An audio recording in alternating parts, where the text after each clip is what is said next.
you, Donald, and good evening, everybody. Well, UKIP have their big EGM this weekend. The question is, should Henry Bolton stay or should he go as leader of UKIP? And I tonight want to conduct with you a Twitter poll. So, using the hashtag Farage and LBC, you can vote yes, he should stay, or no, he should go. And you can do that by going to on Twitter at LBC or at Nigel_Farage.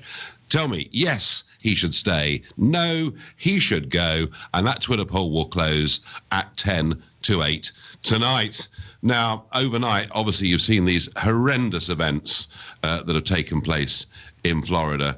And I'm going to go to Simon Marks for him to give me an update on what the political ramifications of all of this have been in the USA today. Simon. Nigel, this was the fourth time President Trump has had to interrupt his day to speak publicly after an incident of mass gun violence in America. He said the nation is in grief and collectively sharing one heavy heart. To every parent, teacher, and child who is hurting so badly, we are here for you, whatever you need, whatever we can do to ease your pain. He spoke directly to the nation's children. You have people who care about you, who love you, and who will do anything at all to protect you. And he vowed to lead a task force aimed at making America's schools safe, with a particular focus on mental illness. We are committed to working with state and local leaders to help secure our schools and tackle the difficult issue of mental health. That he called his government's top priority, but he never referred to the ability of 19-year-old Nicholas Cruz, now facing 17 charges of premeditated murder, legally to acquire an AR-15 assault rifle, the same kind of gun used in earlier massacres in Las Vegas, Texas, Orlando, and at Sandy Hook Elementary School in Connecticut. While the president said nothing about gun control, Paul Ryan, the Republican Speaker of the House of Representatives, indicated his opposition to any talk of tighter laws. This is not the time to jump to some conclusion, not knowing the full facts. But other Republicans are wobbling. Treasury Secretary Steve Mnuchin, a top member of the Trump cabinet, indicated he thinks Congress now needs to take the issue on. And Republican Governor of Florida Rick Scott, at the scene of the school shooting, connected the dots between the mentally ill suspect and his ability to acquire a weapon. If we have somebody that's mentally ill, they can't have access to a gun. I don't want my children, your children, my grandchildren, your grandchildren, ever anything to go through like this. Many students at the school say they weren't entirely surprised by Wednesday's attack. They had joked with one another that if anyone was going to attack the school, it would be Nicholas Cruz, a former student and loner with a deeply troubled disciplinary record. And those students who lived through the assault are becoming vocal advocates of the need to address the easy availability of guns, at least in Florida. David Hogg is one of them, and he spoke to CNN. What we really need is action, because we can say, yes, we're going to do all these things, thoughts and prayers. What we need more than that is action. We're children. You guys are the adults. You need to take some action and play a role. Work together, come over your politics, and get something done. But none of that changes the political equation here. The all-powerful National Rifle Association remains a moneyed and articulate advocate of gun rights that it insists are rooted in the Second Amendment to America's Constitution. President Trump says he'll visit the scene of the attack and offer the nation's support to the grief-stricken. After this, the 18th school shooting in the United States so far this year. Nigel? Well, it's an appalling incident. 17 dead, 50 injured at the Marjorie Stoneman Douglas High School in Parkland, Florida. But when you really look at the numbers and the frequency of this, it becomes very sobering indeed, because this is the 18th incident in which a gun has been discharged on a school campus in the USA this year. That's right, this year. We're only in the middle of February. Now, in terms of history, the worst ever was the Sandy Hook Elementary School back in 2012, when, 20 were killed, 20 children were killed and 6 adults were killed. And since 2013, there have been 290 incidents in which a gun was discharged on a school campus in America. So these are truly horrifying figures, not just what happened yesterday, but the sheer frequency with which this is taking place. There is clearly a massive, massive problem in the States with this. You've heard what the president had to say. Simon Marks made it very clear that Second Amendment rights in America, the right to bear arms, is something that people there hold very, very dear. But I think there's something about this one that is different. I really, really do. And I suspect there is going to be a very big hue and cry after this, not about Second Amendment rights so much, although, of course, there are clearly two very passionate sides of that debate. But I think over the internet, because there is something here. And I think there's going to be a really, really big stink about this, because YouTuber Ben Benite was talking with this guy Cruz that committed this awful crime. And Cruz himself said he wanted to become a professional school shooter. Now, Benite says he reported this comment to the FBI. He says the FBI interviewed him about it.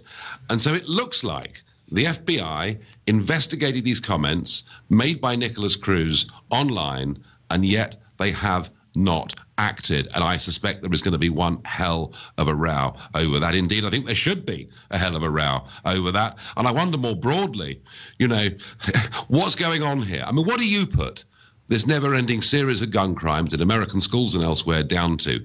Is it simply a case that America doesn't have sufficient gun controls? And if that's your view, call me on 0345 6060 973, or perhaps like the president, you think this is a mental health issue and that's what needs dealing with, in which case text to 84850, or maybe you think that this is really to do with the internet. There's too much content out there poisoning minds, and something has to be done, not just to regulate that content, but to deal with people like Cruz who make comments like this upon which the authorities didn't act. And if that's how you feel, then tweet using the hashtag Farage and LBC at LBC. I'm going to go to Adam in Manchester, a new caller to the show. Adam, good evening. What do you put it down to? Good evening, Nigel. Well, in my opinion, I think it comes quite simply down to the accessibility of firearms in America, because they just seem to have a love affair for them, basically. Because you can spout all these different things about, you know, mental health and content on the internet and all that kind of stuff, but those sort of things, they're common in a lot of other countries. The only and not necessarily common with the individual incidents that happen in America. The only common thing that's happened in America is these people have had access to guns. And I think that's the main driver of it.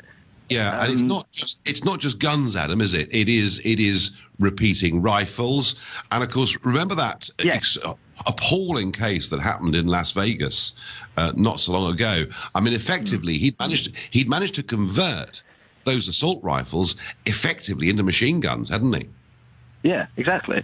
And then what? Just that following week, they were talking in Congress about relaxing constraints on suppressors to try and make it a bit less noisy.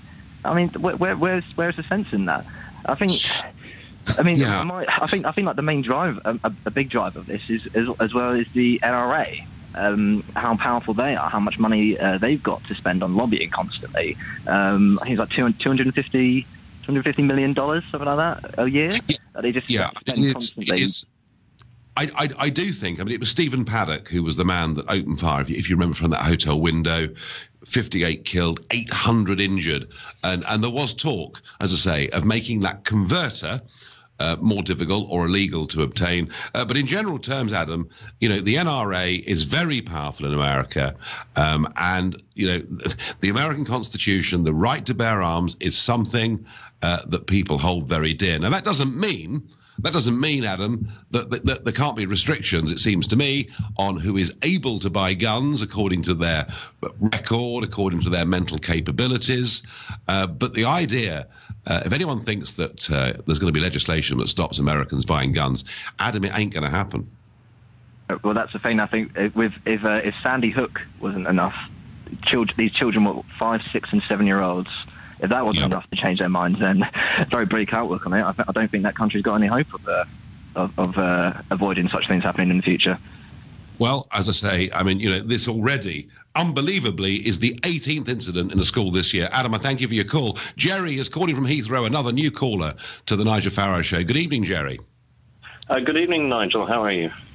I'm okay. I do think this one's different, Jerry. I do think that if the FBI were tipped off that somebody had or said they were going to become a school shooter, something should have been done.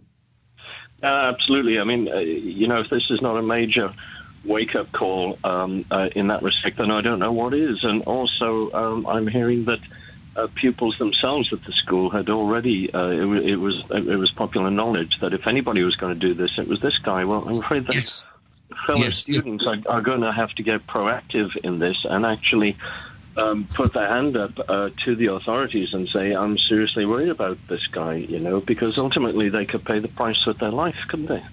Well, there were a lot of warnings, weren't there? I mean, he was expelled from the school. He was expelled for getting into a fight with his ex-girlfriend's new boyfriend. Well, you might think that's not particularly unusual amongst teenagers. That kind of happens. Yeah. But, after that, he became very volatile. He ended, friendships with a lot of people. And as you say, in Simon Marks's report, they'd even joked that if anyone was going to do it, it was going to become this guy who'd got odder and odder and odder. And then, but the most devastating thing is the police say they're now going to dissect Cruz's internet history and social media. But he'd already put out the warning there. He'd said himself a few months ago he wanted to be a professional school shooter. YouTuber Ben Benite reported him to the FBI, and nothing happened, Jerry. I know, it's completely shocking. And he did everything apart from drive around the town firing a weapon out of the window, But the other aspect to this all is the kind of firearms that the Americans seem.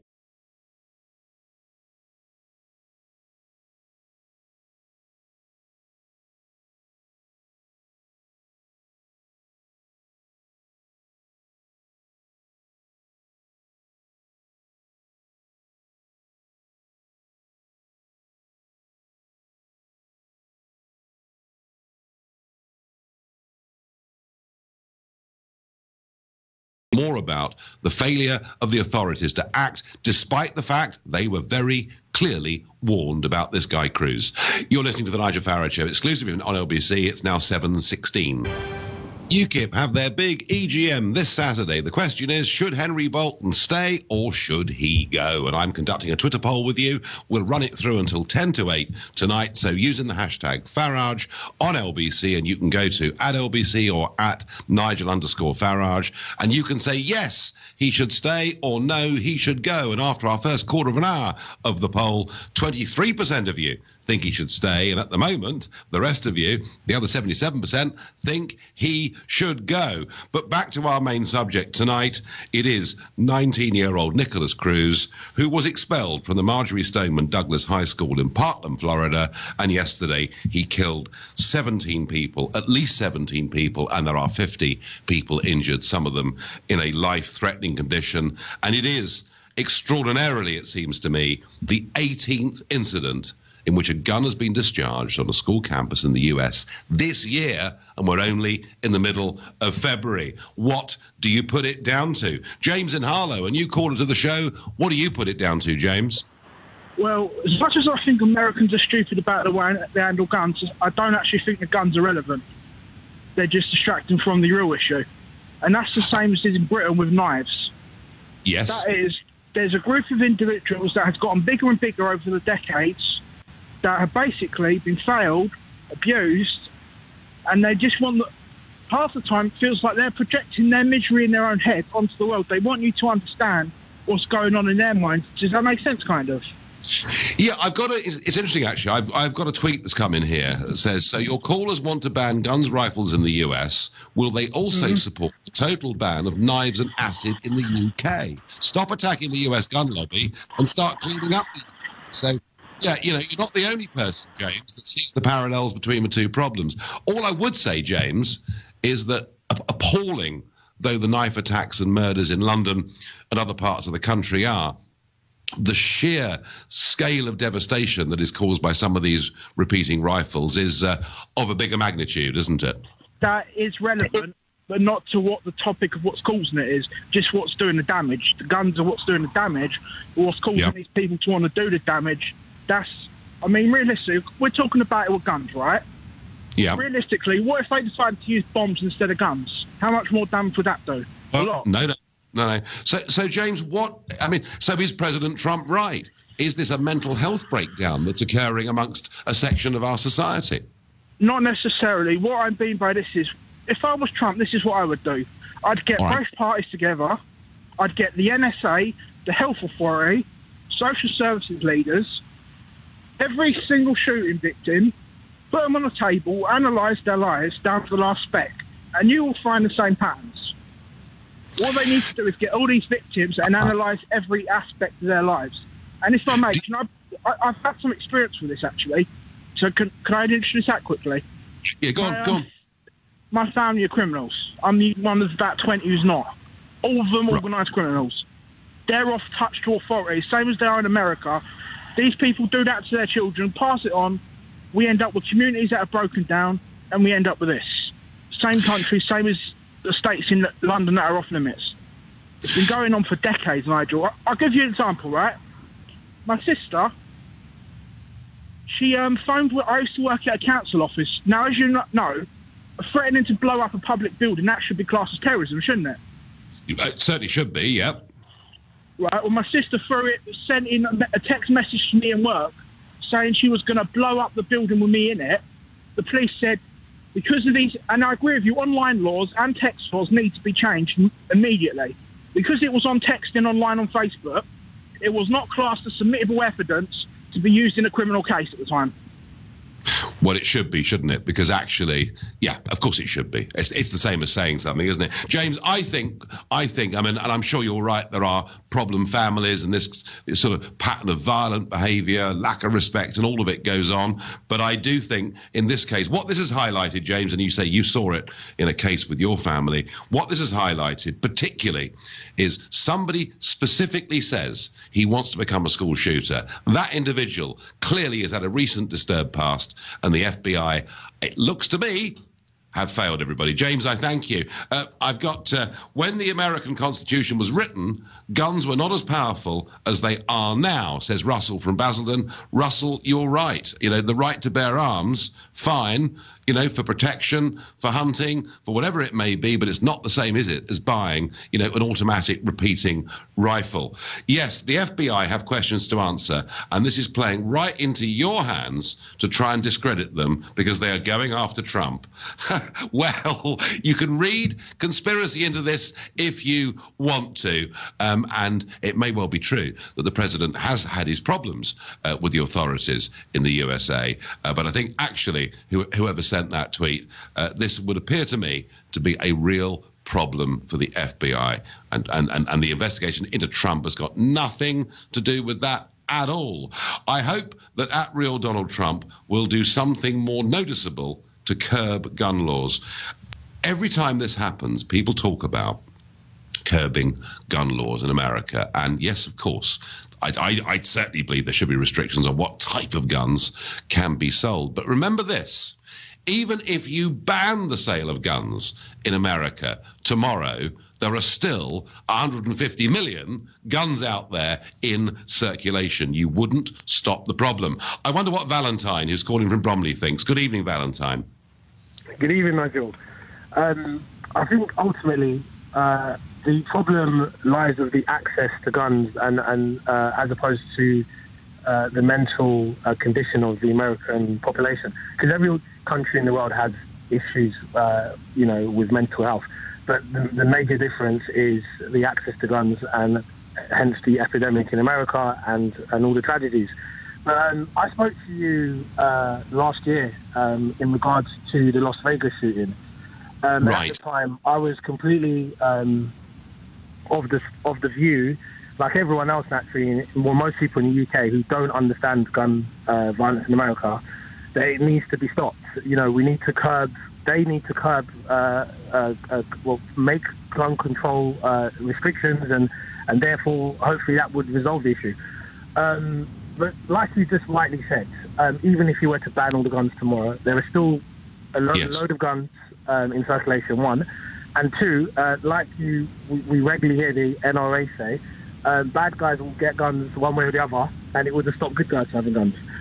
So I hate to say it, I've become desensitized to these mass shootings, and I'm starting to understand the NRA point of view. It might just be a case that they just arm everyone within reason, so that, you know, when someone goes into a school like, you know, this guy has done yesterday, there will be a teacher somewhere who will, you know, fire back and hopefully kill the assailant and save lives. Yeah, I mean, this was the argument, Valentine, that some used after the horrific terrorist attacks in Paris. The argument being that if some Parisians had carried handguns, they could have stopped it happening more quickly.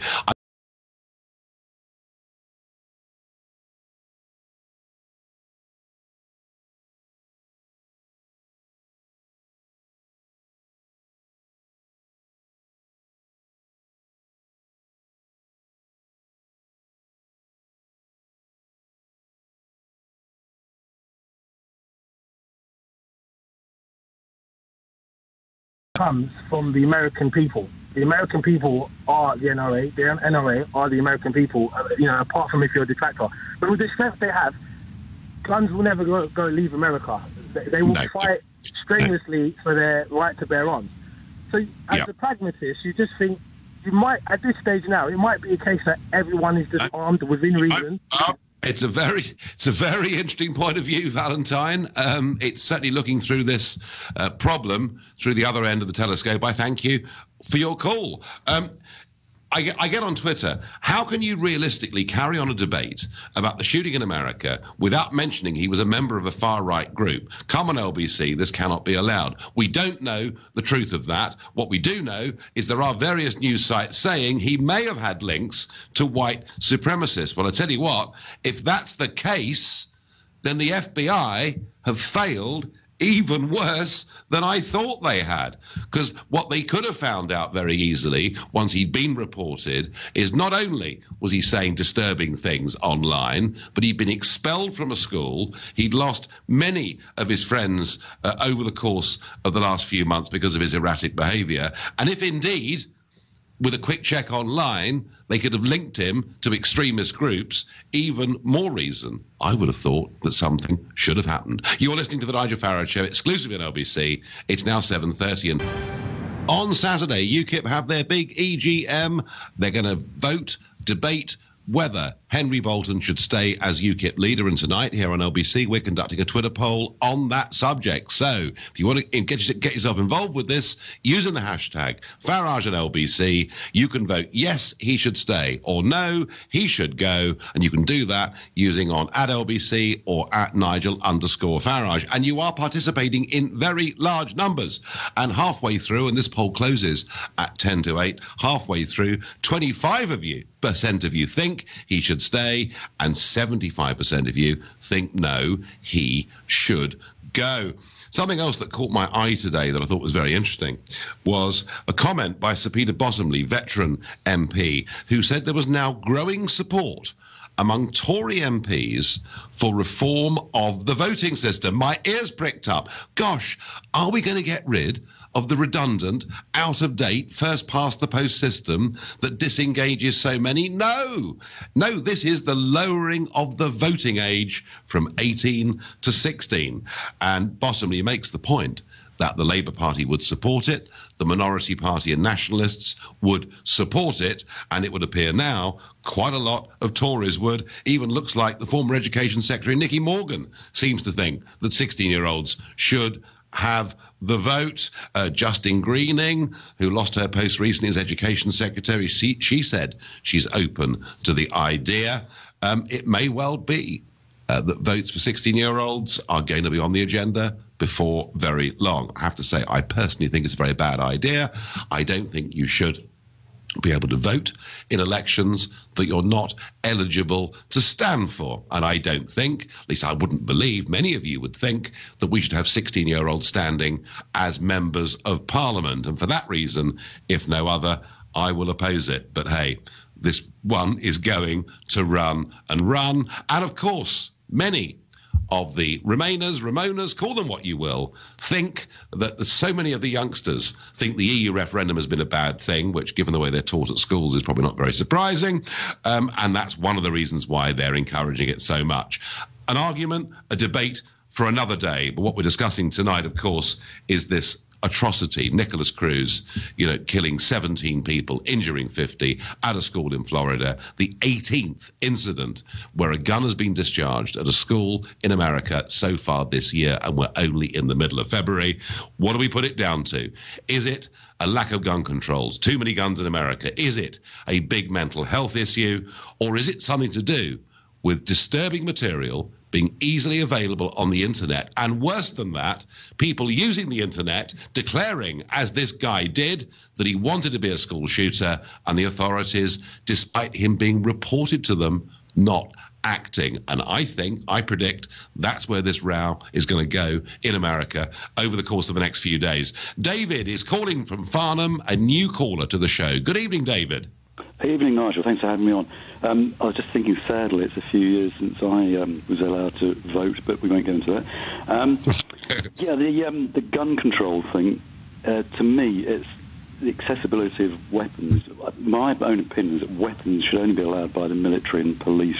I did spend some time at Officer College in the Air Force, where we were given a certain amount of weapons training, and you're talking about, say, a class of educated people, and there's always one in the class who sort of went against the rules when the instructor wasn't looking and mucked around with things, even though you're told not to point them at someone. And unfortunately, guns play to the male ego.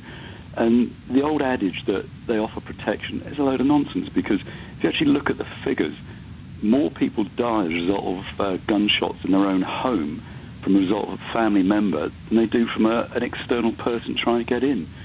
Yeah. And this thing that Trump mentioned today, I think he's just trying to deflect the problem, saying it's a mental issue.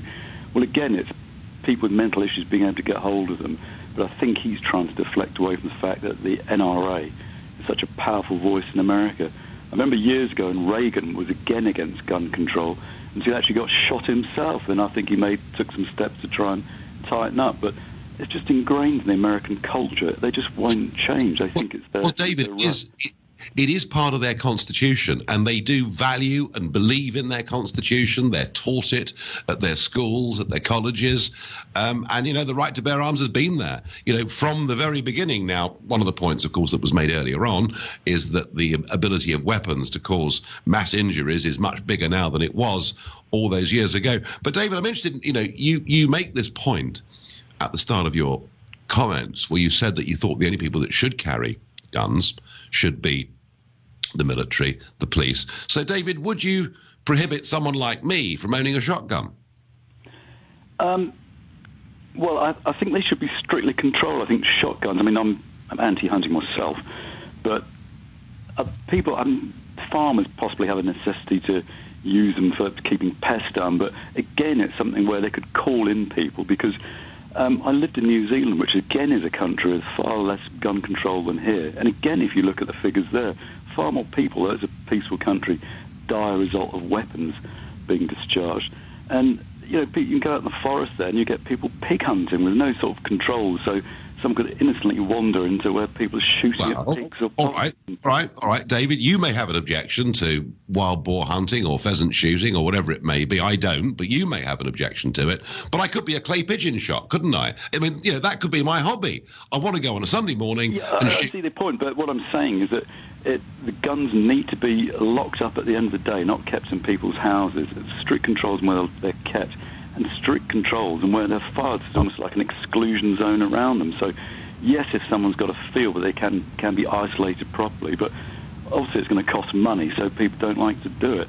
Well, the gun controls, David, I can tell you that the gun controls in our country are strong. And if you've got a shotgun, whether you're a clay shot or you want to go and shoot birds or rabbits or whatever it is, you've got to have a special locked gun cabinet. The key has to be kept in a separate place. We do have very, very strict, rules on guns. So we should, but then there's always people innocently walking across a heath or something that suddenly find themselves being shot at. And then there's a case near me. I live in a peaceful town. A case near me where a guy suddenly was breeding animals, got into a dispute with an ex-girlfriend or something, and kept shotguns for that reason, or for hunting reasons, turned it on this woman and shot her, and the daughter as well. So, like you said, the gun control is strict here, but it still gives people in the public access to guns, and people lose their tempers, get into disputes about things.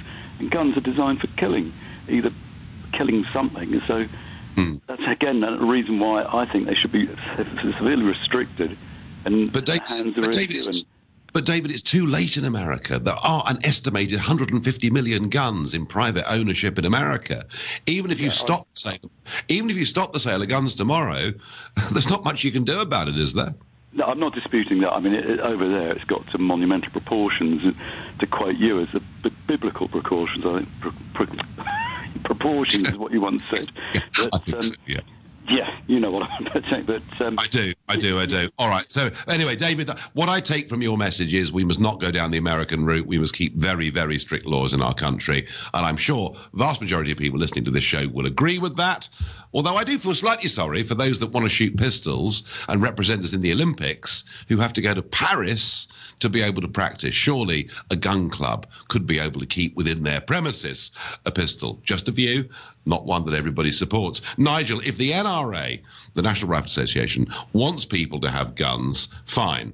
But they must do the background checks, and they need to police the sale of guns or limit everyone to one handgun without modification, says Chris. Chris, the point about modifications, I think, is a very, very powerful one. The Las Vegas massacre, showed that very, very clearly. I called earlier this year, but I hung up because I got nervous. I just want to say this is yet another tragic shooting at a high school, and yet Trump brushes this under the carpet as a case of mental health. He should do more about gun control. Well, fine, but those guns, a lot of guns out there already. Dear Nigel, the NRA, politically powerful American citizens, should ask themselves what sort of society they really want, says John from Wales. Well, from the start, and in their constitution, the right to bear arms was something that people considered to be absolutely key. And to attempt to stop that, to attempt to take that away from people is very, very difficult. I wonder what Liz in Stoke-on-Trent makes of this. Good evening, Liz. Good evening, Mr. Farage. If you bear with me, if I could make a few points, please. I'll try and be quick.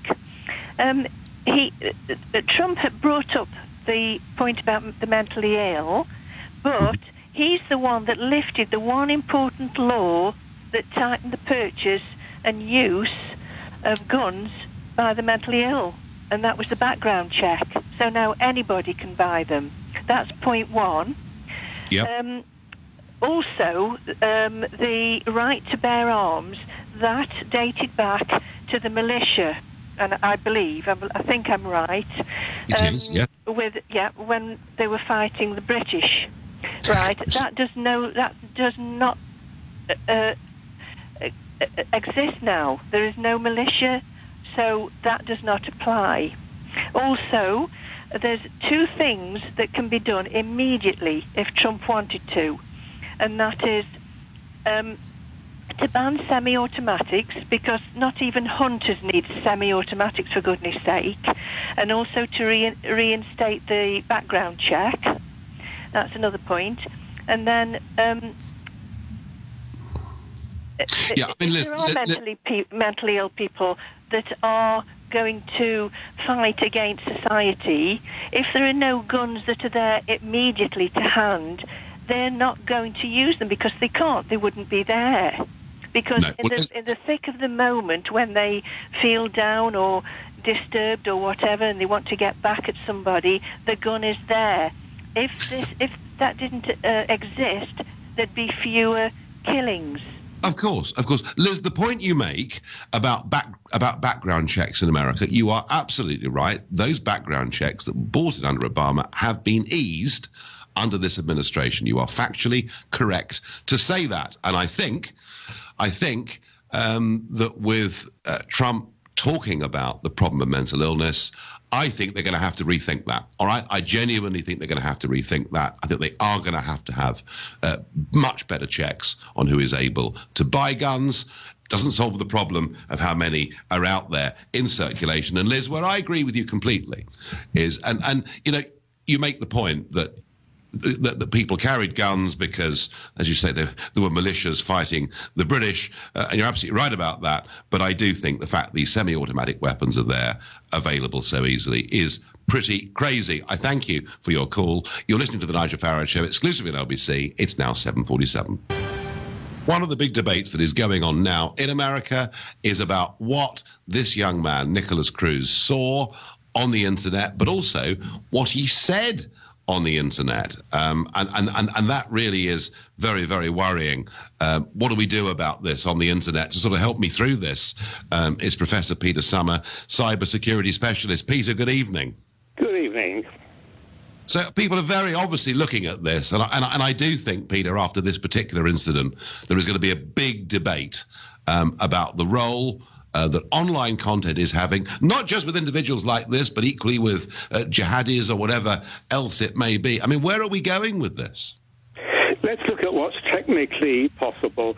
If someone has already decided that material is bad for some reason or another, then it's entirely possible to block it. You can block entire websites, and you can block individual files, whether they are documents or photos. To an extent, we do that already for stuff involving child pornography, so it can easily be extended, and to a certain extent it is being extended, say, for terrorist material. The difficulty is with material which hasn't been decided is bad, and how one makes that decision. So you can very easily say, okay, if something is obviously illegal, it should be blocked, and that's the approach they're taking in Germany. There's a lot of material which you might regard as extreme or harmful, and that's much trickier, and it seems a little bit difficult to ask, or unreasonable to ask like for Facebook or anybody else to block something on a basis where we ourselves, through our parliament, have not made it absolutely clear what we want to have blocked. That's really the difficulty. So, in a sense, do you think that the web giants need some direction through legislation? Well, they do, but we've already tried that. I mean, there's been quite a lot of sort of debate, particularly in the Home Office, about what we mean by extreme and what we mean by harmful. And if you're asking something which is enforceable by courts, it's not just simply a matter of opinion. So the cutoff is the stuff which is obviously bad, and most of that is illegal. There may be an argument for saying that maybe a little bit more should be illegal than actually is. It's the marginal stuff. Let's take the current example, the current sort of issue.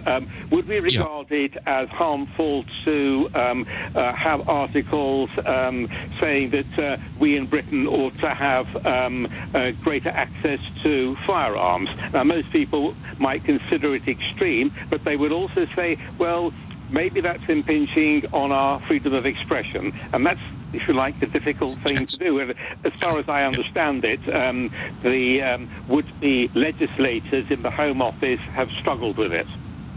And finally, Peter, presumably, if more pressure is put on the web giants, I guess monitoring all of this and dealing with all of this presumably comes at a very big financial cost to them.